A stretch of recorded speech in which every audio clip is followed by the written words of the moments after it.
Հարգարժան Սրբազան, հարգարժան քաղաքապետ, հարգելի ներկաներ, թույլ տվեք նախ շնորհավորել ընտրված ավականու անդամներին եւ քաղաքապետին այս ծանր ժամանակներում քաղաքի ծանր բեռը իրանց վերավերցնելու համար։ Սրբազանը ճիշտ ասած բեռը ընկել է Վարդան Ղուկասյանի եւ նրա թիմի վրա,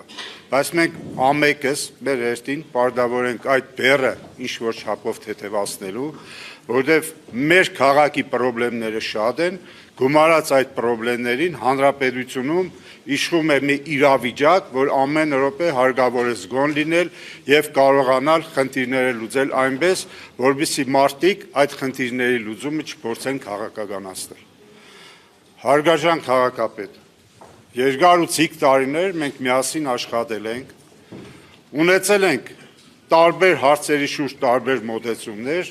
բայց այդ բոլոր մոտեցումները եղել են նրա համար, որպեսզի մեր քաղաքը զարգանա, մեր քաղաքացին,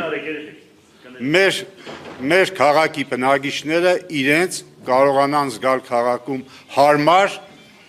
եւ ապահով։ Ես կարծում եմ, որ առաջիկա տարիներին դուք ընտրված ավականու անդամները անկախ իրենց քաղաքական պատկանելությունից պարտավոր են այդ ամենը անել, որպեսզի մենք մի քանի տարի հետո ասենք, որ քաղաքում բան է փոխվել եւ քաղաքի ավականին կարողացել է խնդիր լուծել։ Եթե ընտրվել են, ուրեմն պարտավոր են աշխատել։ Եթե չէ, ուրեմն պետք է հրաժարական տալ։ Բարին ընդ մեզ, շնորհակալություն։